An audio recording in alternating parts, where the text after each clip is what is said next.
Alors, la dernière fois, nous nous étions arrêtés à la troisième personne de la divinité, c'est-à-dire le Saint-Esprit. Et alors, je fais juste un petit résumé. Euh, on a vu déjà donc le Père, un aperçu de qui est le Père, qui est le Fils, et maintenant on a un aperçu de la personne du Saint-Esprit. Je dis bien la personne parce que le Saint-Esprit n'est pas une force, c'est pas une entité, un fantôme, c'est une vraie personne qui a une personnalité, qui a des sentiments, qui a un caractère et qui dit je quand elle parle, qui dit moi quand elle parle. Donc, l'Esprit de Dieu est une personne à part entière. Et dans les noms de l'Esprit de Dieu, on voit la divinité de l'Esprit de Dieu. On voit que c'est une personne divine, puisqu'on l'appelle le Seigneur l'Esprit. On l'appelle l'Esprit de vérité.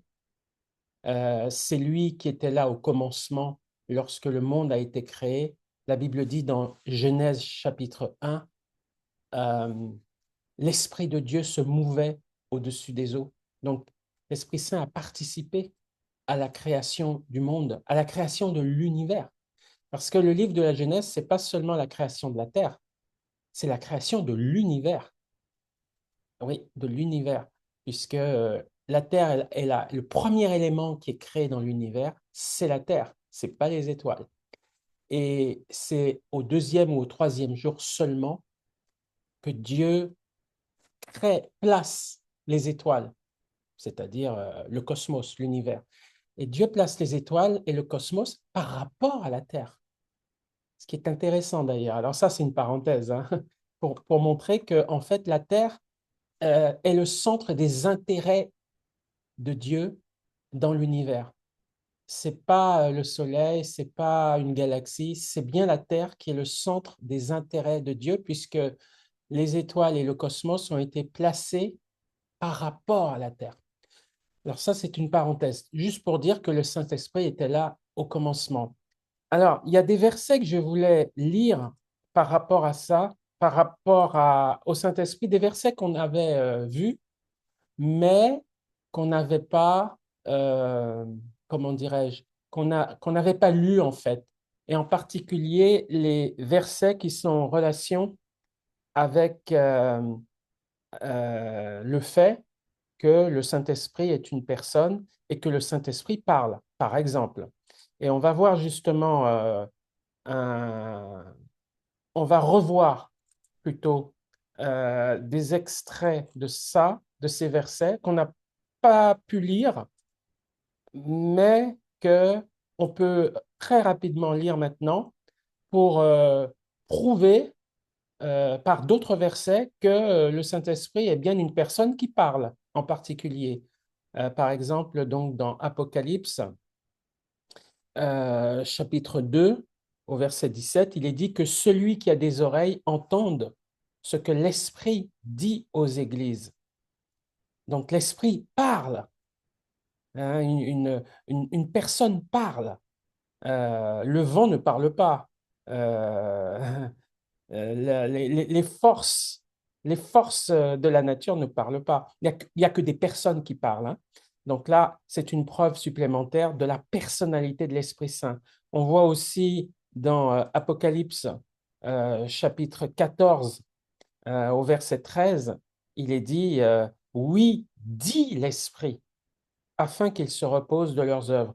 Donc, verset 13, j'entendis du ciel une voix qui disait, écris, heureux dès à présent les morts qui meurent dans le Seigneur. Oui, dit l'Esprit, afin qu'ils se reposent de leurs œuvres. Donc l'Esprit parle. Dans 1 Timothée chapitre 4, verset 1, mais l'Esprit dit expressément que dans les derniers temps, quelques-uns abandonneront la foi. Donc c'est l'Esprit qui dit, c'est l'Esprit qui parle. Acte chapitre 11, verset 12, l'Esprit me dit de partir avec eux sans hésiter. Ça, c'est quand Pierre est appelé par Dieu à témoigner à Corneille, son premier témoignage auprès des païens. enfin l'un de ses premiers témoignages auprès des païens, parce qu'il a aussi témoigné en Samarie, à un Romain, donc, l'Esprit parle à Pierre et l'Esprit dit à Pierre de partir.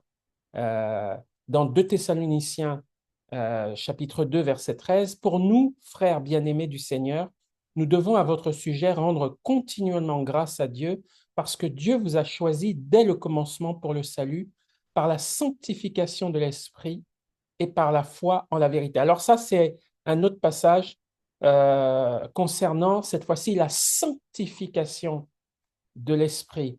On avait vu aussi, donc la dernière fois, parmi les œuvres du Saint-Esprit, que le Saint-Esprit sanctifie. Donc c'est plus loin, c'est beaucoup plus loin. Donc ça, c'est les noms, hein. L'Esprit a des noms différents, l'Esprit de vérité, le Seigneur, etc. Et puis, on avait vu donc que l'Esprit sanctifie, hein. Il sanctifie. On avait lu 1 Pierre chapitre 1 verset 2. Hein, il est dit, et qui sont élus, en parlant de nous, nous sommes élus selon la prescience de Dieu le Père par la sanctification de l'Esprit. Donc, j'ai mis ici, c'est l'un de ses rôles majeurs puisque c'est l'adjectif qui le qualifie. Il sanctifie.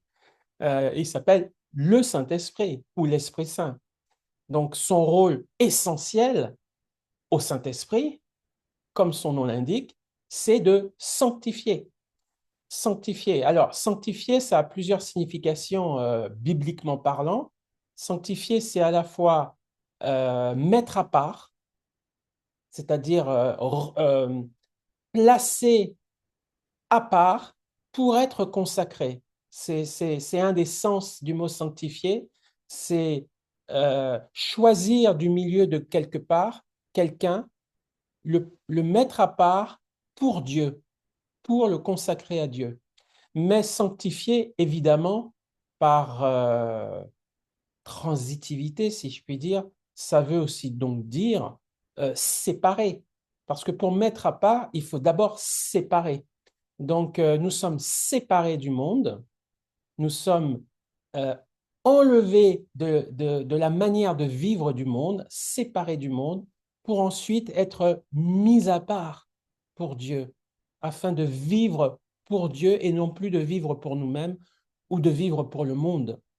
Et c'est ça le sens du mot sanctifié. Et, euh, et on va voir justement d'autres versets, hein, donc de Thessaloniciens, chapitre 2, verset 13, 1 Corinthiens, et puis on va voir aussi dans la lettre de Paul aux Romains euh, d'autres versets qui parlent donc de la sanctification. Alors on va d'abord voir dans 1 Thessaloniciens, 2 Thessaloniciens, chapitre 2, verset 13, pour nous, frères bien-aimés du Seigneur, nous devons à votre sujet rendre continuellement grâce à Dieu parce que Dieu vous a choisi dès le commencement pour le salut par la sanctification de l'Esprit et par la foi en la vérité.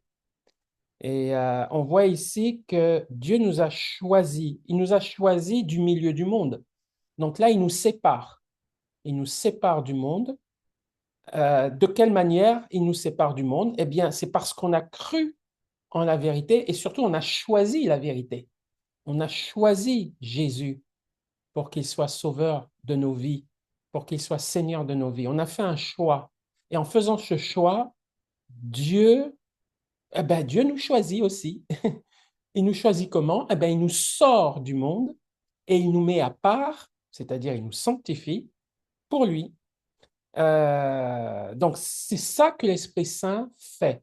1 Corinthiens chapitre 6, et c'est là ce que vous étiez quelques-uns de vous, mais vous avez été lavés, mais vous avez été sanctifiés, mais vous avez été justifiés au nom du Seigneur Jésus-Christ et par l'Esprit de notre Dieu. Donc, ce n'est pas seulement le Seigneur qui nous a sanctifiés, mais c'est aussi le Saint-Esprit. Et non seulement le Saint-Esprit nous a mis à part pour être consacrés à Dieu, c'est ça le sens du mot sanctifié, mais le Saint-Esprit nous a aussi lavé des souillures du monde, des souillures du péché. Et il nous a aussi justifiés.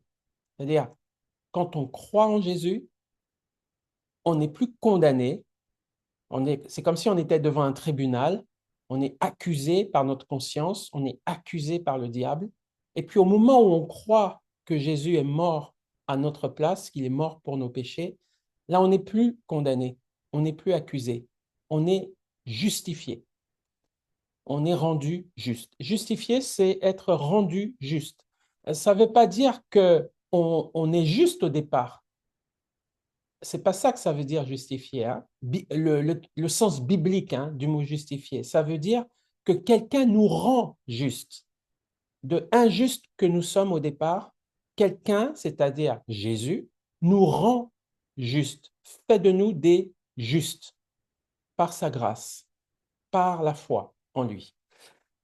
Et puis, on voit dans Romains chapitre 15, dernier verset, concernant la sanctification que l'Esprit Saint opère en nous.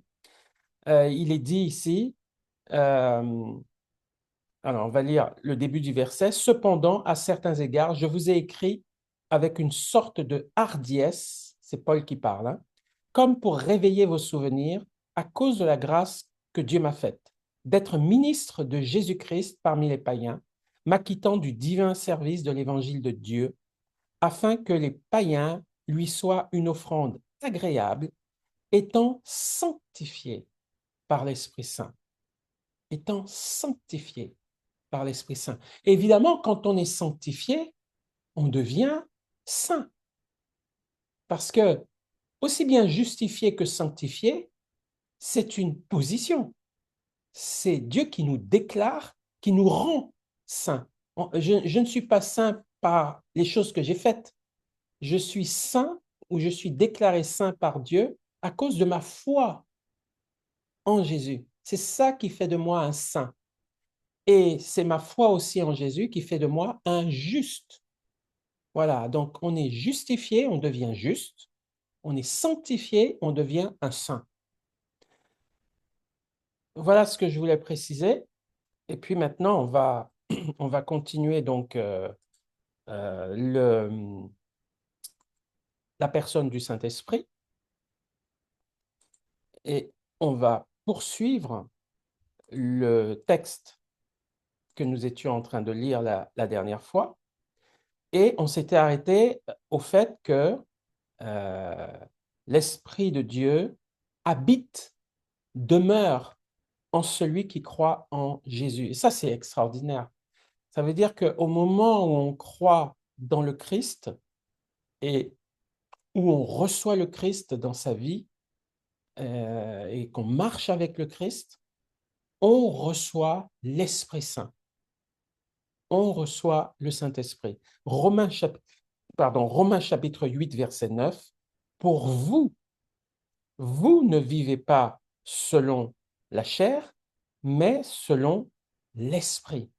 Si du moins l'Esprit de Dieu habite en vous. Si quelqu'un n'a pas l'Esprit de Christ, il ne lui appartient pas. C'est aussi simple que ça. Comment on reconnaît un enfant de Dieu? Comment on reconnaît un chrétien, un vrai chrétien? C'est parce qu'il a reçu l'Esprit Saint en lui.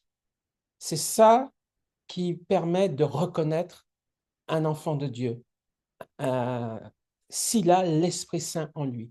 S'il n'a pas l'Esprit de Dieu en lui, ce n'est pas un saint, ce n'est pas un juste, ce n'est pas un chrétien. Paul est très clair là, hein. Si quelqu'un n'a pas l'Esprit de Christ, il ne lui appartient pas, il n'appartient pas à Dieu. Et puis dans Jacques chapitre 4, verset 5, croyez-vous que l'Écriture parle en vain? C'est avec jalousie que Dieu chérit l'Esprit qu'il a fait habiter en nous. Donc, on reçoit l'Esprit de Dieu et d'ailleurs, Jésus a dit, il sera éternellement en vous. Donc, lorsque quelqu'un devient un vrai chrétien, un vrai croyant, c'est-à-dire lorsqu'il reçoit le Saint-Esprit va rester éternellement en lui. Il ne partira jamais. Et c'est cet Esprit de Dieu qui va le ressusciter des morts au dernier jour, enfin à la première résurrection. C'est l'Esprit de Dieu dans le chrétien qui va le ressusciter avec un corps glorieux. C'est l'Esprit de Dieu qui va faire ce travail euh, au moment où Jésus va revenir. Nous serons tous changés, tous ceux qui croient en Jésus, nous serons transformés en un clin d'œil à la dernière trompette, comme dit la parole de Dieu. Nous serons transformés, les morts en Christ vont ressusciter et les vivants seront changés, transformés. C'est-à-dire que leur corps mortel, leur corps imparfait, en un clin d'œil, va devenir glorieux, parfait. Et ça, c'est le Saint-Esprit qui va faire ce travail. Il va faire ce travail. Ensuite, qu'est-ce que le Saint-Esprit fait? Eh bien, lorsqu'il entre dans le chrétien, il a aussi pour vocation de nous remplir, de nous remplir. Alors, pour être rempli du Saint-Esprit, par contre, le Saint-Esprit demande notre participation. Ce n'est pas tout le monde qui a le Saint-Esprit qui est nécessairement rempli du Saint-Esprit. Parce que pour être rempli du Saint-Esprit, il faut marcher de progrès en progrès avec le Seigneur. Il faut être agréable au Seigneur. Il faut obéir à la parole de Dieu. Plus on obéit à la parole de Dieu, plus l'Esprit Saint prend de la place en nous. Il n'a pas la portion congrue, il n'est pas euh, rachitique en nous, diminué ou avec très peu de place. Il a toute la place parce que plus on marche avec Dieu, plus on permet au Saint-Esprit en nous de s'exprimer et de nous sanctifier, évidemment. Donc, plus on fait ça, plus on est rempli du Saint-Esprit. Et plus on est rempli du Saint-Esprit, plus on est agréable à Dieu et plus on fait des œuvres de Dieu. Euh, Éphésiens chapitre 5, verset 18, ne vous enivrez pas de vin, c'est de la débauche. Soyez au contraire remplis de l'Esprit. Donc, ça, c'est un ordre. Ça veut dire on doit contribuer, on doit participer à ça. Ce n'est pas automatique. C'est nous qui devons chercher cette plénitude du Saint-Esprit par nos paroles, par notre comportement par notre piété, euh, par notre prière, notre connaissance de la Bible, par nos œuvres, nos bonnes œuvres. Tout ça, s'emmagasinant en nous, permet au Saint-Esprit de nous remplir un peu plus de lui. Ensuite, le Saint-Esprit enseigne le croyant. Alors, c'est vrai que, par exemple, ce soir, je t'enseigne la parole, mais il n'y a pas que moi qui peux enseigner la parole, qui peut t'enseigner la parole. La parole de Dieu peut aussi t'enseigner directement, sans passer par quelqu'un, sans passer par un homme ou une femme. Jean chapitre 16, verset 13, quand le consolateur sera venu, l'Esprit de vérité, il vous conduira dans toute la vérité, car il ne parlera pas de lui-même, mais il dira tout ce qu'il aura entendu et il vous annoncera les choses à venir. Ça veut dire que il y a plusieurs façons d'être enseigné. On peut être enseigné par Dieu lui-même et par le Saint-Esprit, sans qu'il y ait quelqu'un qui soit là. On peut être aussi enseigné par le Saint-Esprit aussi au travers de la Bible. C'est-à-dire quand on lit la Bible, l'Esprit Saint illumine notre cœur, illumine notre intelligence pour comprendre divinement ce que Dieu a voulu dire et pour comprendre divinement, pour avoir une connaissance divine de notre Seigneur Jésus-Christ et de ce que Dieu veut pour nous, pour notre vie. Donc Dieu peut nous enseigner au travers de la Bible aussi par le moyen du Saint-Esprit. Et puis bien sûr, Dieu peut nous enseigner au travers de quelqu'un. Voilà, mais Dieu n'a pas de limite, hein. Il peut aussi nous enseigner au travers de la nature. Même même au travers de gens qui ne connaissent pas Dieu. Dieu peut nous parler. Dieu peut nous parler au travers de non-croyants aussi, hein. Donc Dieu n'a pas de limite, hein, pour nous enseigner. 1 Corinthiens chapitre 2, verset 13, et nous en parlons non avec des discours qu'enseigne la sagesse humaine, mais avec ceux qu'enseigne l'Esprit. L'Esprit Saint est capable d'enseigner. Et dans 1 Jean chapitre 2, verset 27, pour vous, l'onction que vous avez reçue de lui demeure en vous, et vous n'avez pas besoin qu'on vous enseigne. Mais comme son onction vous enseigne toute chose, et qu'elle est véritable, et qu'elle n'est pas un mensonge, demeurez en lui selon les enseignements qu'elle vous a donnés. Donc, ce qui est formidable, c'est que si on se retrouve sur une île déserte et qu'on a une Bible à côté de soi, eh bien, le Saint-Esprit peut nous enseigner directement. On n'a pas besoin nécessairement d'un enseignant, d'une personne. L'Esprit Saint peut faire ce travail. Mais attention, l'Esprit Saint va toujours enseigner des choses en accord avec la Bible. L'Esprit Saint ne va jamais enseigner quelque chose qui est contraire à la parole de Dieu. L'Esprit Saint ne va jamais dire à quelqu'un tue ton ennemi, parce que la parole de Dieu dit de bénir nos ennemis. Donc, l'Esprit Saint ne va jamais enseigner quelque chose qui est contraire à la parole de Dieu. Donc, l'enseignement du Saint-Esprit est toujours en harmonie avec la Bible, avec la parole de Dieu. Ensuite, l'Esprit Saint donne l'intelligence. On le voit dans Job chapitre 32, verset 8. Mais en réalité, dans l'homme, c'est l'Esprit, le souffle du Tout-Puissant qui donne l'intelligence. Donc là, c'est clair. Donc, l'Esprit Saint nous donne l'intelligence. Mais attention, l'intelligence selon l'Esprit Saint, ce n'est pas tout à fait l'intelligence selon les hommes. En réalité, le commencement de l'intelligence, c'est s'éloigner du mal. Hein, c'est ce que Job dit d'ailleurs. Dans Job chapitre 28, je crois, il dit le commencement de la sagesse, c'est la crainte de l'intelligence, la crainte du mal, pardon, la crainte de l'éternel, la crainte de Dieu, pardon, et l'intelligence, c'est s'éloigner du mal. Donc, la définition de l'intelligence pour le Saint-Esprit a toujours une connotation morale. C'est pas tant une somme de connaissances, c'est plutôt l'intelligence pour Dieu, c'est un positionnement moral par rapport au mal. C'est en fait s'éloigner du mal. Ça, c'est la définition de l'intelligence au départ. Après, une fois qu'on s'éloigne du mal, Dieu peut nous remplir de connaissances. Mais au départ, l'intelligence consiste à s'éloigner du mal. Et puis, l'Esprit Saint nous conduit dans la vérité. Jean 16, verset 13, le début du verset 13 au chapitre 16. Alors, quand on dit Jean, c'est l'évangile de Jean, hein, à ne pas confondre avec un Jean ou deux Jean ou trois Jean. Ça, ce sont les lettres de Jean. Donc, il y a trois lettres que Jean a écrites qui sont inspirées de Dieu. Et il y a l'évangile de Jean. Donc là, on parle de l'évangile de Jean. Quand le consolateur sera venu, l'esprit de vérité, il vous conduira dans toute la vérité. Donc, l'Esprit Saint est là pour nous conduire dans la vérité.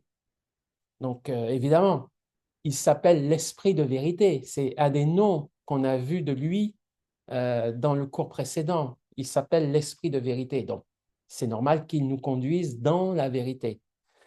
Et puis, l'Esprit Saint révèle la prophétie biblique.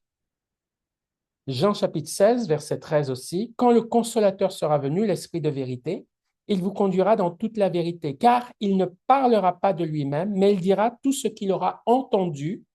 Donc ça, c'est la révélation des choses, et puis c'est la connaissance de la Bible, mais pas que, puisque la suite du verset dit, et il vous annoncera les choses à venir, c'est-à-dire qu'il prophétisera. Donc le Saint-Esprit, c'est par le Saint-Esprit qu'on prophétise. Et c'est le Saint-Esprit qui nous permet de connaître la prophétie, l'avenir, la prédiction. Hein? Donc ça, c'est dans Jean chapitre 16, verset 13.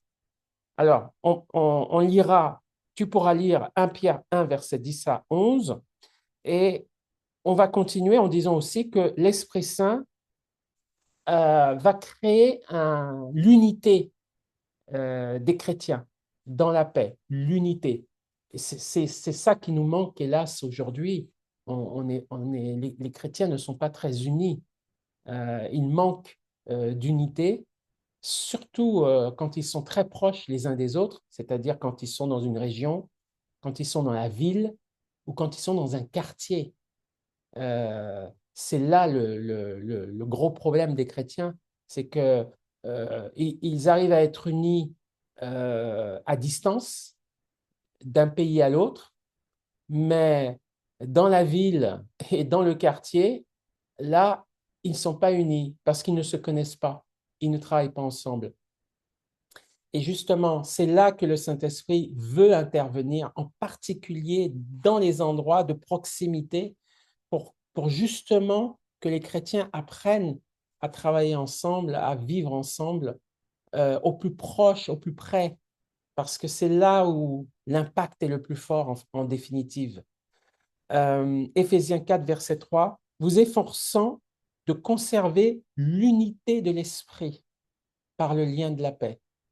Donc l'esprit n'est pas là pour diviser les chrétiens entre eux, mais l'esprit est là pour unir, permettre aux chrétiens d'être dans l'unité. Attention, le mot chrétien, on s'entend bien. Le mot chrétien, ça veut dire en Christ, en Jésus-Christ. Ce n'est pas une religion, c'est une relation qu'on a avec Jésus qui fait de nous un chrétien et qui nous permet ensuite d'avoir l'Esprit Saint. Donc, c'est cette définition-là du chrétien que Dieu veut unir. Voilà, Dieu veut unir ces gens-là. Ces gens qui ont une relation personnelle avec le Christ, Dieu veut les unir les uns aux autres dans un même esprit. Hein. Ensuite, l'Esprit Saint assiste les saints.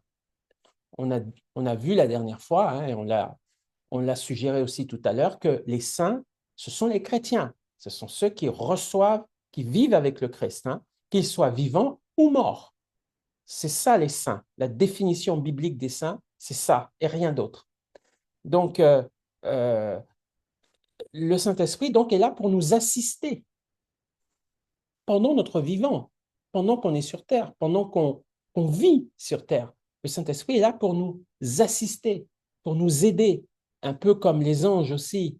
Ils sont aussi là, les anges, pour assister les chrétiens. Mais le Saint-Esprit est le premier assistant, en quelque sorte. C'est vraiment celui qui va nous guider, qui va nous diriger et qui va nous parler.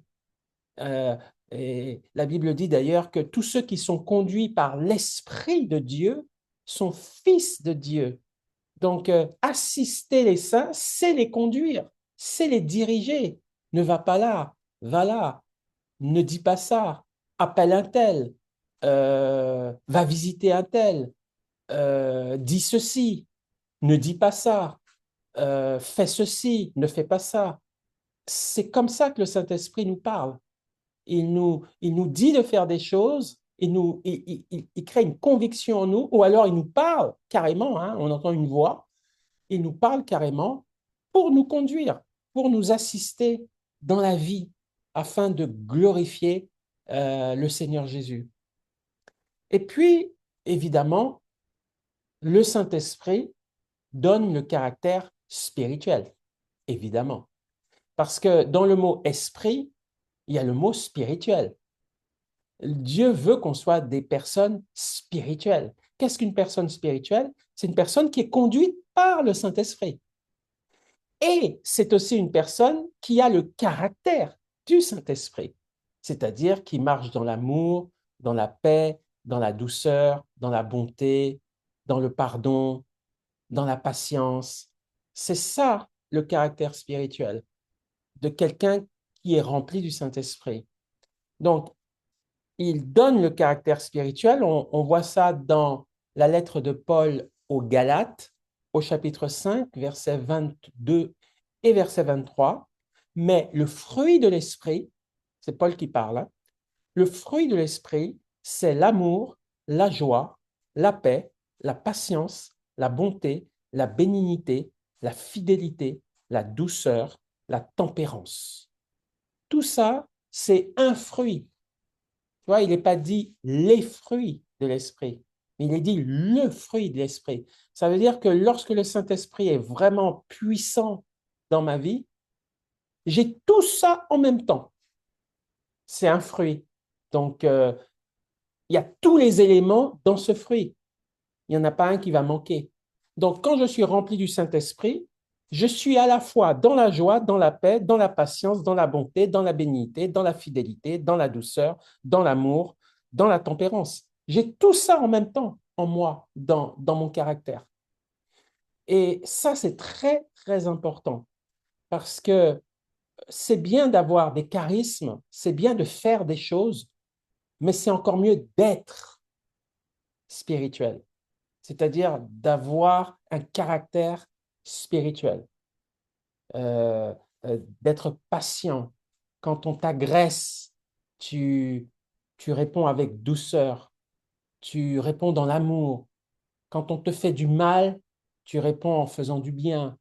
Ça, c'est des signes de la spiritualité du Saint-Esprit. Et c'est d'abord ça que Dieu veut travailler en nous, avant même de faire quelque chose ou de manifester sa puissance par un don spirituel.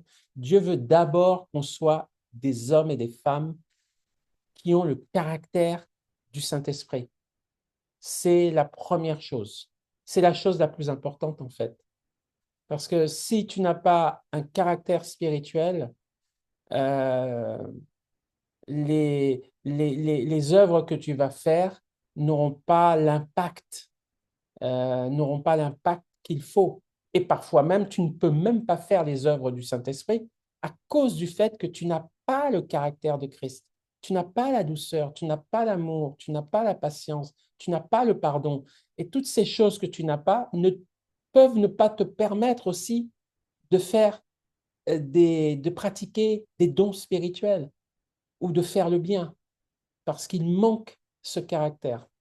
Donc, c'est capital, ça vient vraiment en numéro un, de travailler pour nous, hein, pour nous tous, de travailler le caractère du Saint-Esprit. On dit aussi le caractère de Christ, parce que Christ avait le même caractère. Hein.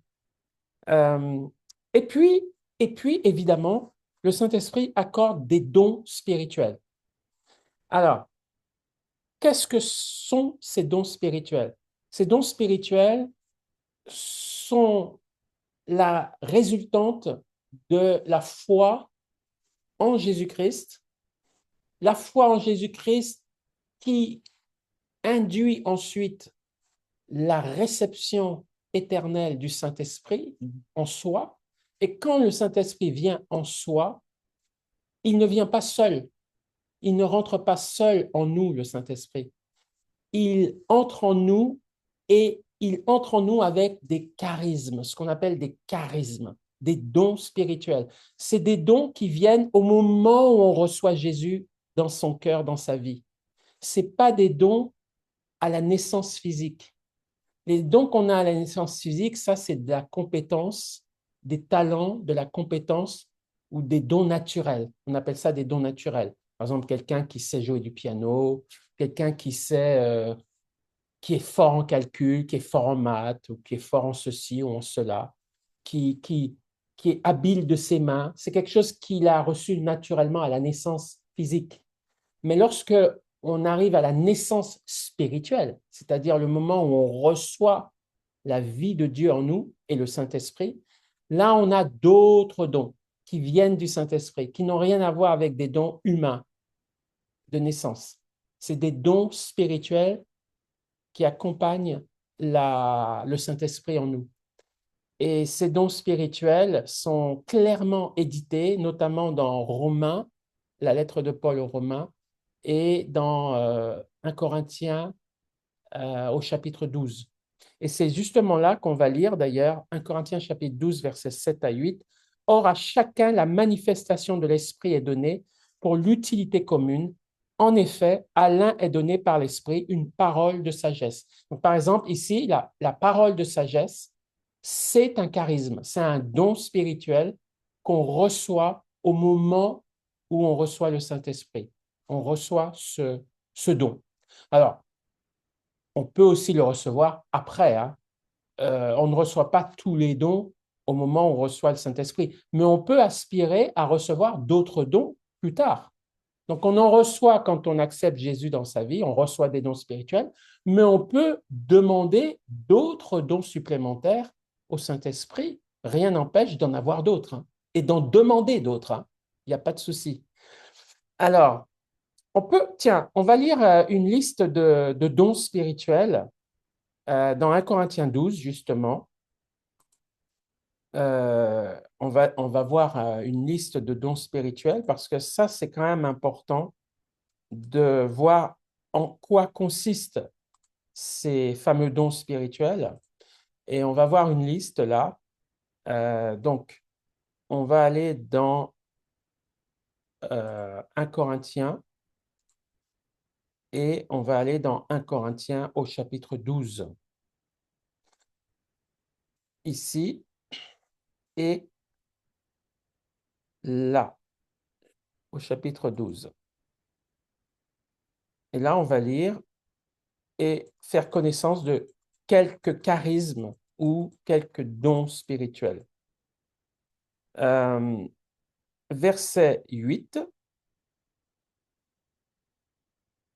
En effet, à l'un est donné par l'Esprit une parole de sagesse, à un autre une parole de connaissance, selon le même Esprit, à un autre la foi par le même Esprit, à un autre le don des guérisons par le même Esprit, à un autre le don d'opérer des miracles, à un autre la prophétie, le discernement des esprits, la diversité des langues, l'interprétation des langues. Alors, il y en a d'autres aussi, hein, dans Romains chapitre 12, je crois. On peut les regarder aussi.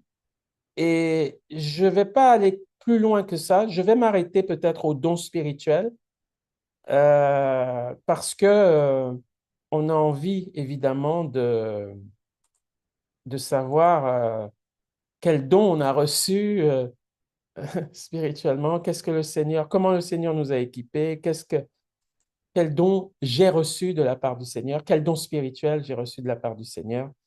Mais avant de savoir ça, il faut donner peut-être quelques définitions. Donc, je vais essayer de te donner des définitions de, de plusieurs dons. Et là, ici, dans Romains 12, il est dit au verset euh,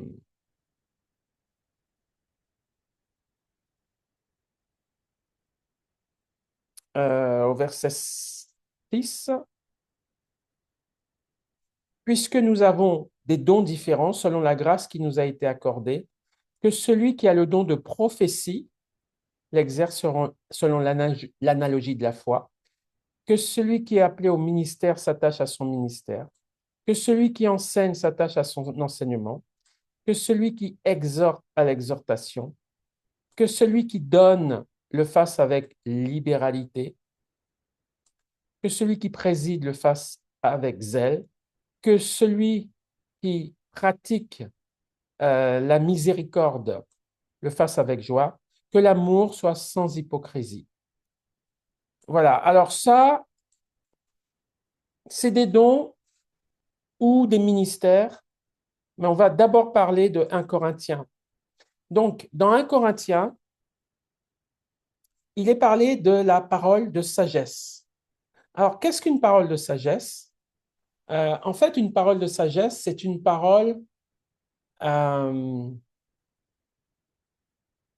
qui consiste, c'est une parole que le Saint-Esprit, évidemment, puisque c'est un don spirituel, hein, c'est une parole que le Saint-Esprit va nous donner pour généralement solutionner un problème, euh, pour nous éclairer sur une situation un peu inextricable. Et c'est un éclaircissement par rapport à une situation ou c'est une solution qui est donnée par rapport à un problème. C'est ça une parole de sagesse. Souvent, je cite cette parole de sagesse dans le livre des rois, c'est dans la Bible, hein, et c'est dans Deux rois, où à un moment donné, Élisée dit au roi d'Israël euh, de se poster devant des peuples qui veulent faire la guerre à Israël. Élisée leur dit, vous allez vous poster à tel et tel endroit. Et le roi dit, mais comment on va faire? Euh, alors, il donne une révélation, il dit que l'eau, pardon, il leur dit de se poster à un tel endroit, et le roi leur dit, mais qu'est-ce qu'on va faire à cet endroit? Et Élisée dit, faites des fosses. Creusez, creusez, creusez, creusez des fosses. Voilà. Pourquoi? Parce que l'eau va descendre et il faut des crevasses pour que l'eau puisse arriver. C'est-à-dire, Dieu va surnaturellement envoyer de l'eau et pour que l'eau ne parte pas, il faut l'enfermer, cette eau, au moyen de crevasses. Donc, il faut creuser, creuser, creuser et faire des fosses pour que l'eau puisse abondamment remplir ces fosses et faire en quelque sorte des petits lacs dans lesquels les chevaux et les hommes vont pouvoir boire. Donc ça, c'est une parole de sagesse. Faites des fosses, creusez. Ça, c'est une parole de sagesse. Alors, devant cette situation inextricable, où ils vont se positionner devant un roi ennemi et où il n'y a pas d'eau, il n'y a pas à boire, et ils se posent la question, mais comment on va faire pour pouvoir boire? Et Élisée leur donne cette solution et leur dit, creusez des fosses. Ça, c'est une parole de sagesse. C'est une révélation par rapport à une situation dans laquelle on ne trouve pas de solution et l'Esprit Saint lui donne la solution. Une parole de connaissance, ça, c'est la parole de connaissance, c'est euh, une parole de révélation ou une révélation cachée dont je n'ai pas connaissance et qu'il me faut absolument pour solutionner un problème. Il faut que je sois au courant de quelque chose. Si je ne suis pas au courant, je ne peux pas régler le problème. Donc ça, c'est une parole de connaissance. Par exemple, quand Élisée dit, l'eau viendra de tel et tel endroit. Ça, c'est une parole de connaissance. Parce que ça va leur permettre de se positionner au bon endroit, puisqu'ils savent que l'eau va venir de l'ouest ou de l'est. Ça, c'est une parole de connaissance. La parole de connaissance, c'est par rapport à une situation, une révélation qui nous permet ensuite de nous positionner. Parce que sans cette parole de connaissance, on ne peut pas se positionner. Donc, on a besoin de cette parole pour se positionner. Donc, la parole de connaissance est une révélation qui nous permet de nous positionner face à une situation. Et puis, la foi, la foi, c'est un don, là. Alors, tout le monde a la foi. Tous les chrétiens ont la foi. Mais il y a aussi le don de foi. Le don de foi, c'est quelque chose de supérieur. C'est vraiment quelque chose de puissant, de supérieur. C'est-à-dire envisager des choses hors normes, hors du commun de la foi, on va dire, normative. Par exemple, quelqu'un qui va croire en quelque chose de surnaturel et hors norme. Donc, et qui le fait régulièrement et qui pratique cette foi de manière régulière. Quelqu'un qui, par exemple, Élie, par exemple, avait le don de foi, puisque à un moment donné, lorsqu'il quitte la terre, il frappe son manteau devant le Jourdain, et le Jourdain, le fleuve qui se trouve en Israël, hein, le Jourdain, il s'ouvre, il s'écarte et il passe à pied, à sec. Simplement, il avait la foi qu'en qu'en remuant son manteau, le Jourdain allait s'ouvrir. Et puis, il fait d'autres miracles. Il demande à la sécheresse de venir sur le pays. Il dit que, voilà, pendant 3 jours, à cause de ma parole, il n'y aura plus d'eau en Israël. Ce sera la sécheresse pendant 3 ans, pardon. Ce sera la sécheresse. Et il y a eu la sécheresse pendant 3 ans. Donc ça, c'est un homme de foi qui avait un don de foi, c'est-à-dire qui exerçait un don de foi surnaturel et de manière régulière. Donc c'est un don de foi exceptionnel.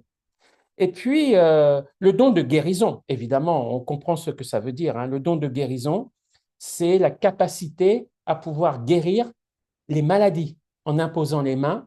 Quelqu'un peut guérir au nom du Seigneur Jésus, quelqu'un peut guérir quelqu'un qui a un cancer. Voilà, nous, enfin, moi et un frère, on a eu une fois, on a manifesté ce don une fois. Je me rappelle, on était dans le 19e arrondissement et on a été voir une femme qui avait une tumeur cancéreuse, une boule, une tumeur cancéreuse. Et elle était hospitalisée. Et nous sommes allés la voir, nous avons prié pour elle, et je crois 3 semaines après, la tumeur était partie, le cancer était parti, le cancer était parti. Donc ça, c'est un don de guérison qu'on a eu à un moment donné, qui s'est manifesté. En principe, tous les chrétiens peuvent exercer ce don de guérison parce que Jésus a dit, ils imposeront les mains aux malades et les malades seront guéris. Et ça, c'est valable pour tous les chrétiens. Tous les chrétiens peuvent exercer ce don de guérison. Voilà, ça, c'est le don de guérison. Alors, on peut l'avoir régulièrement, ce don, ou de manière moins régulière, mais en général, il faut par la foi s'exercer, évidemment. Il faut oser parler, il faut oser prier pour les gens, pour leur guérison. Il faut oser le faire. Si on n'ose pas le faire, ça, c'est sûr que ça n'arrivera pas. Donc nous, on a osé aller voir cette femme à l'hôpital, on a osé prier pour elle, on a osé lui imposer les mains et la tumeur est partie. Amen. Donc ça, c'est un don de guérison. Et puis, il y a le don d'opérer des miracles. C'est ce que Élie a fait, hein, quand il a secoué avec son manteau les rives du Jourdain et le Jourdain qui s'ouvre, euh, ou quand il ressuscite le fils d'une veuve, c'est un miracle. L'enfant est mort et il le ramène à la vie. Ça, c'est un miracle. Donc, ça, c'est des dons très particuliers, les dons de miracle. C'est des dons de puissance. Et tout ça, c'est le Saint-Esprit qui donne ça, qui donne ces dons-là. Un autre, la prophétie. Donc, la prophétie, c'est dire à l'avance. C'est de la prédiction. Au départ, c'est de la prédiction. Ce n'est rien d'autre que ça, au départ. Maintenant, un prophète, le ministère d'un prophète est large. Il ne fait pas que de la prédiction.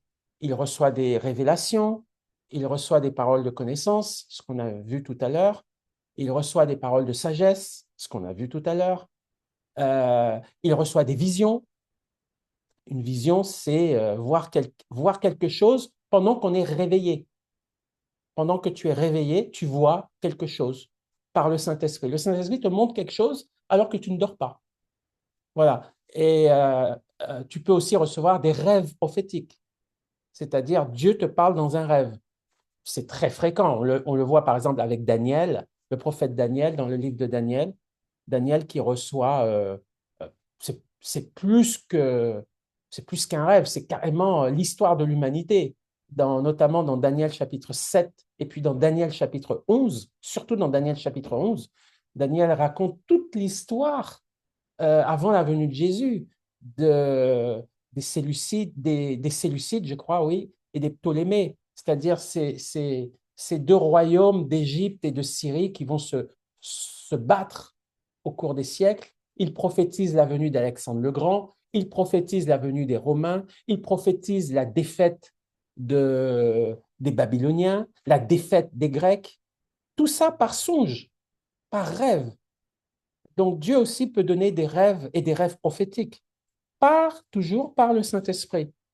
Et puis, euh, le discernement des esprits. Alors le discernement des esprits, ça consiste à discerner euh, parmi les démons, parmi les anges déchus et les esprits qui errent et qui se sont révoltés contre Dieu et qui errent sur la terre, c'est ce qu'on appelle communément les démons, arriver à discerner quel type de démon est devant toi, si il se manifeste, soit dans quelqu'un, soit ailleurs. Donc, c'est arriver à discerner un esprit démoniaque et sa tendance ou son identité. Un esprit de peur, un esprit de servitude, un esprit de maladie. Ce sont des puissances de ténèbres qui ont une spécialité particulière et le Saint-Esprit te permet de discerner quelle spécialité ce démon possède. Est-ce que c'est un démon de servitude? Est-ce que c'est un démon de prostitution? Est-ce que c'est un démon de mensonge? Est-ce que c'est un esprit d'antichrist? Et ça, c'est le Saint-Esprit qui te permet, en voyant la personne ou en regardant une situation, de te dire, tiens, il y a un esprit de telle identité qui se manifeste chez cette personne.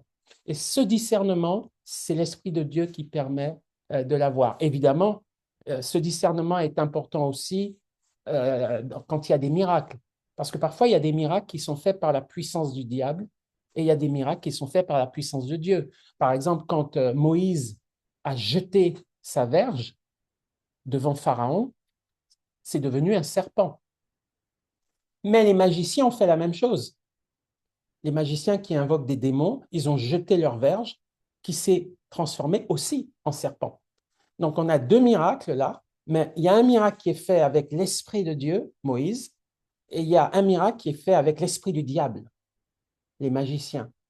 Donc il faut aussi être très prudent quand on voit un miracle, parce qu'un miracle peut être fait par la puissance de Dieu, mais un miracle peut être aussi fait par la puissance du diable. Et c'est ce don spirituel, le discernement des esprits, qui va te permettre de discerner si ce miracle est de Dieu ou si ce miracle n'est pas de Dieu, est du diable. C'est le don de discernement des esprits qui va te permettre de discerner l'origine et la source du miracle.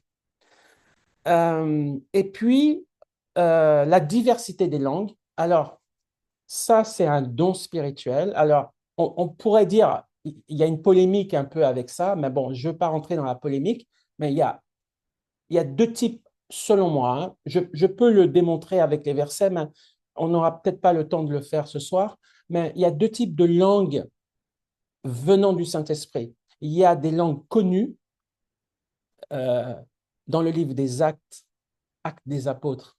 Les disciples se sont mis à parler des langues connues, mais qu'ils n'ont jamais apprises. Mais c'est l'Esprit Saint qui leur a fait parler des langues étrangères. Miraculeusement, ils se sont mis à parler le grec, ils se sont mis à parler l'arabe, ils se sont mis à parler une langue connue de manière surnaturelle parce qu'il y avait des Arabes qui étaient devant eux, parce qu'il y avait des Grecs qui étaient devant eux. Ils se sont mis à prononcer la gloire de Dieu et à manifester la gloire de Dieu en arabe, en grec, en italien, alors qu'ils n'ont jamais appris ces langues. Donc c'est l'Esprit de Dieu qui leur fait parler ces langues. C'est aussi un don spirituel. Et puis, il y a le parler en langue céleste, si on peut dire, le parler en langue, euh, c'est-à-dire le Saint-Esprit te fait parler une langue inconnue qui n'est pas terrestre, qui est céleste et qui va édifier ta foi. C'est ce qu'on appelle le parler en langue. Tu vas parler une langue céleste qui vient du Saint-Esprit, que personne ne comprend, mais qui va édifier ta foi.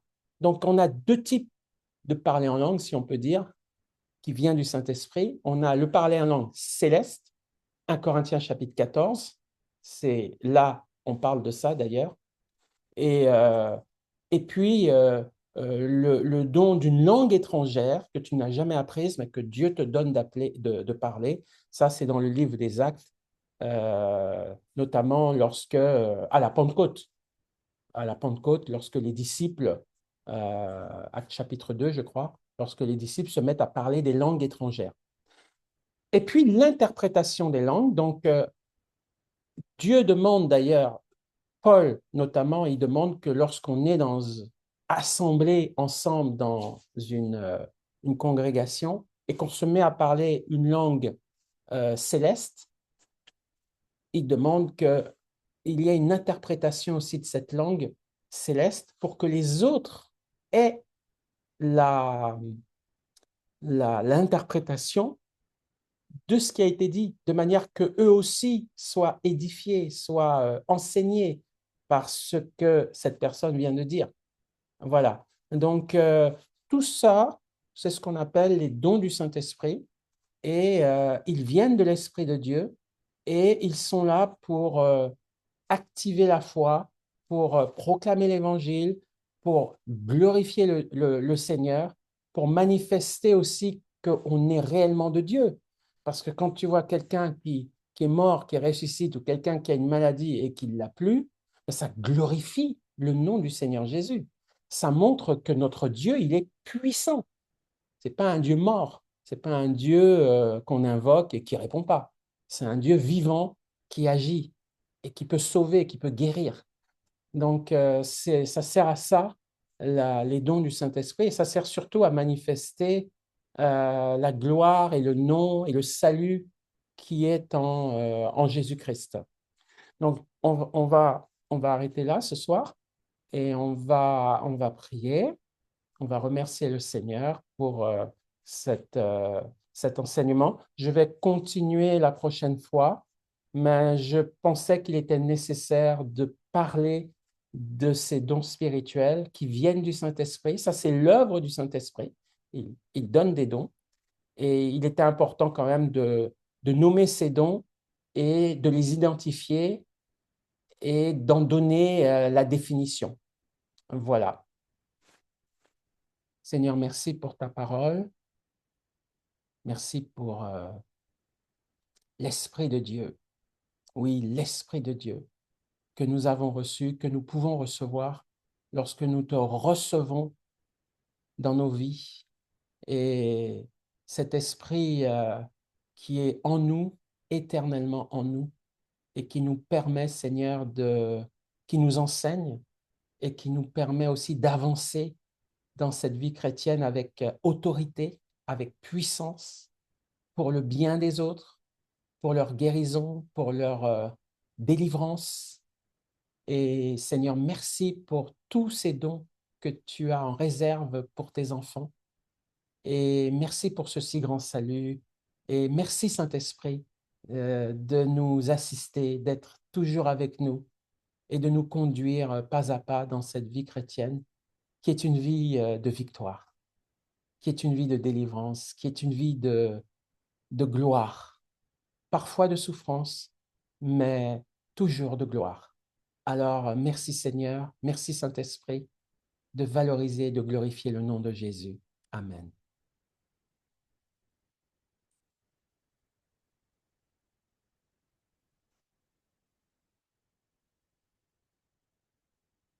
Gloire à Dieu.